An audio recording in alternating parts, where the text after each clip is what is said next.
रोहित आर्य असं या आरोपीचं नाव आहे।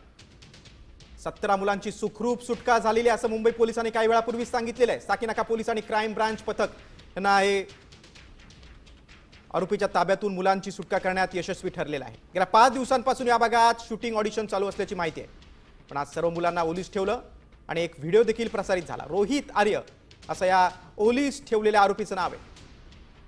माझ्या काही मागण्या आहेत आणि मी आत्महत्या करण्याऐवजी मी मुलांना बंदी बनवलं आहे असं देखील त्याने म्हटलं होतं। आता या रोहित आर्याची सखोल चौकशी केली जाते। मुंबई पोलिसांनी त्याला ताब्यात घेतलेला आहे। त्याचा दुसरा काही हेतू होता का याबद्दल देखील आता मुंबई पोलिसांकडून सखोल तपास सुरू आहे। 6 दिवसांपासून स्टुडिओमध्ये मुलांना शूटिंगसाठी बोलावलं होतं। साकीनाका पोलीस आणि मुंबईचं क्राईम ब्रांच या संदर्भात आता सखोल चौकशी सुरू करत आहेत। मुंबईत एका माथे फिरून 20 मुलांना ओलीस ठेवलं होतं। काही पोलीस आणि एनएसजी कमांडो देखील घटनास्थळी पोहोचले आणि या ओलीस ठेवणाऱ्या व्यक्तीला ताब्यात घेतलं, मुलांची सुखरूप सुटका केलेली आहे।